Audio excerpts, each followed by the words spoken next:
Perang Dunia I pernah disebut sebagai perang yang akan mengakhiri semua perang. Namun sayang, fakta justru berbicara sebaliknya. Perang yang semula direncanakan berlangsung dalam waktu singkat, justru menjadi era kehancuran massal, pergeseran geopolitik, serta penderitaan manusia yang tidak pernah terbayangkan sebelumnya. Lebih dari 70 juta tentara dikerahkan dan lebih dari 16 juta orang melayang, baik tentara maupun warga sipil. Perang ini menciptakan luka yang dalam bagi dunia, di mana kota-kota menjadi hancur, ekonomi runtuh, dan dinasti-dinasti kerajaan yang berlangsung selama berabad-abad tumbang dalam sekejap. Dan lebih dari itu, Perang Dunia I bukan hanya tentang pertempuran dan politik. Assalamualaikum warahmatullahi wabarakatuh. Perkenalkan, nama saya Fisa Putri Purumulo dari kelas 11G. Mata pelajaran sejarah tingkat lanjut, guru penyampung Pemaruan, materi tentang sejarah dunia pertama. Perang Dunia Pertama. Perang Dunia Pertama adalah sebuah perang global terpusat di Eropa yang dimulai pada tanggal 28 Juli 1914 sampai 11 November 1918. Perang ini sering disebut Perang Dunia atau Perang Besar sejak terjadi sampai dimulainya Perang Dunia Kedua pada tahun 1939 dan Perang Dunia Pertama atau Perang Dunia I setelah itu. Penyebab umum, ada cara mudah mengingat penyebabnya, yaitu dengan singkatan MAIN. Yang pertama, militarisme, yaitu persaingan negara-negara Eropa dalam membangun angkatan perang yang kuat. Kedua, ada aliansi, yaitu munculnya dua kubu besar, yaitu Balok Sekutu di Inggris, Prancis, dan Rusia, dan Balok Sentral, yaitu di Jerman, Australia, dan Italia. Yang ketiga, ada imperialisme, yaitu persaingan negara-negara besar merebut wilayah di Afrika dan di Asia demi sumber daya industri dan pasar baru yang sering memicu krisis diplomatik.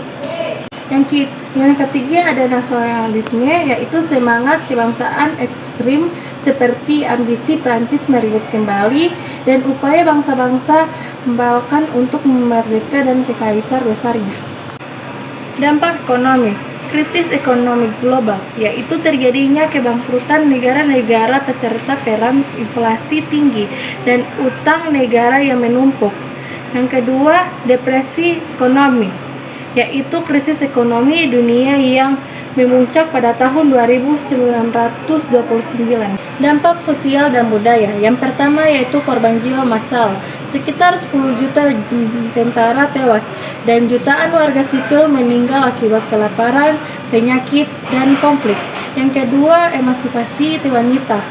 Peran wanita meningkat di dunia kerja, yaitu pabrik, kantor, pertanian, untuk menggantikan peran pria yang berperang memicu gerakan emansipasi.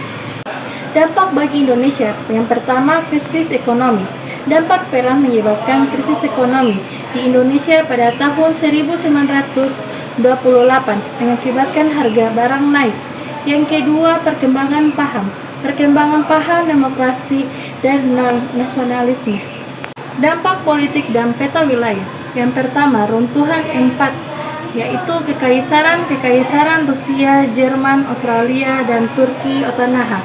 Runtuhan digantikan oleh negara-negara republik atau negara baru. Perjanjian Versailles, Jerman dipaksa menerima tanggungan jawab perang, membayar ganti rugi besar, dan militer mereka dibatasi yang menciptakan ketidakpuasan mendalam. Penyebab utama Perang Dunia Pertama, yaitu pembunuhan dari Australia Hungaria di Sarajevo pada 28 Juni 1914 dan nasionalisme Penyebab utama Perang Dunia Pertama, pembunuhan Praduket Fars. Yang ketiga, tahun 1916, pertempuran berdarah. Tahun ini ditandai dengan pertempuran skala besar dengan korban jiwa yang sangat tinggi. Yang keempat, tahun 1917, perubahan peta kekuatan. Dua peristiwa besar mengubah arah perang, ketertiban, dan runtuhnya Rusia di dalam. Yang kelima, tahun 1918, serangan terakhir dan hintahan senjata. Setelah Rusia keluar Jerman menggerakkan seluruh kekuatan ke Banten Barat sebelum bantuan penuan AC tiba. Kesimpulan, PDI di akhir dengan perjanjian Versailles pada tahun 1919 yang sangat memberatkan Jerman. Peran ini menjadi pelajar berharga tentang pentingnya diplomasi internasionalisme yang kemudian memicu dirinya Liga Bangsa-Bangsa. Awal abad ke-20, Eropa tampak seperti benua yang berkembang pesat. Kota-kota bersinar terang dengan cahaya lampu, pabrik-pabrik mengeluarkan asap tebal sebagai tanda kemajuan industri, dan bangsa-bangsa Eropa berlomba menguasai wilayah di luar benua. Kala itu, imperialisme mencapai puncaknya dengan Inggris, Perancis, Jerman, dan negara-negara besar lainnya berebut koloni di Afrika dan Asia. Kendati demikian, di balik kemajuan itu terdapat ketegangan yang mendidih. Di istana-istana kerajaan, para pemimpin politik memainkan permainan berbahaya, membentuk aliansi yang saling mengikat dan menyulut kecurigaan antar negara. Di jalanan, rakyat mulai bergolak, menuntut perubahan. Di medan militer, negara-negara bersiap dengan perlombaan senjata terbesar dalam sejarah hingga saat itu. Yang dengan kata lain, Eropa bukanlah tempat yang damai. Ini adalah kawah yang siap meledak kapan saja.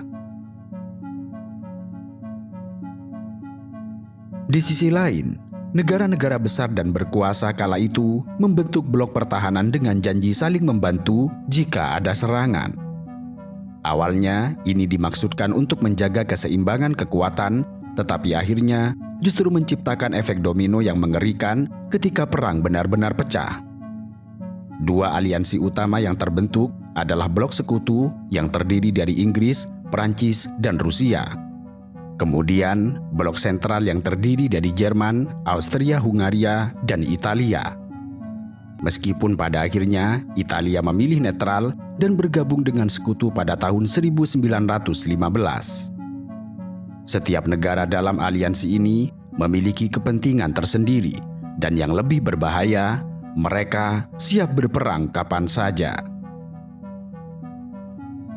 Jika ada satu momen yang dapat dianggap sebagai pemicu langsung Perang Dunia I, itu adalah pembunuhan Franz Ferdinand, pewaris tahta Austria-Hungaria pada 28 Juni tahun 1914.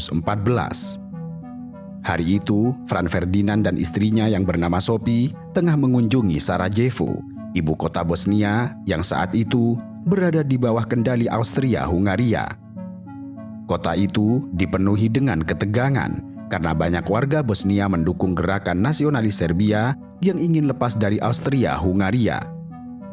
Kemudian, di tengah parade kerajaan, seorang pemuda berusia 19 tahun bernama Gavrilo Princip, anggota kelompok nasionalis Serbia Black Hand, menembak Franz Ferdinand dan istrinya dari jarak dekat. Dan dalam hitungan detik, dua nyawa itu melayang, tetapi efeknya akan mengguncang seluruh dunia. Sebab apa yang terjadi setelah penghilangan nyawa itu, rangkaian peristiwa yang tidak terbendung. Austria-Hungaria dengan dukungan dari Jerman menganggap Serbia bertanggung jawab dan mengultimatum mereka dengan tuntutan yang tidak masuk akal. Sementara di sisi lain, Serbia menolak sebagian tuntutan itu. Sehingga pada 28 Juli tahun 1914, Austria-Hungaria menyatakan perang terhadap Serbia. Setelah itu, efek domino pun tidak bisa terhindarkan. Rusia sebagai sekutu Serbia mulai memobilisasi pasukannya. Jerman yang merupakan sekutu Austria-Hungaria segera merespon dengan menyatakan perang terhadap Rusia pada 1 Agustus tahun 1914. Kemudian Perancis, sekutu Rusia, otomatis ikut terseret dalam perang pada 3 Agustus tahun 1914. Selanjutnya, Jerman menyerang Belgia untuk menyerang Perancis, sehingga Inggris pun ikut berperang pada 4 Agustus 1914. Maka dalam waktu hanya 1 bulan, hampir seluruh Eropa terseret dalam perang besar dan dunia telah berubah selamanya. Sekian dari saya. Wassalamualaikum warahmatullahi wabarakatuh.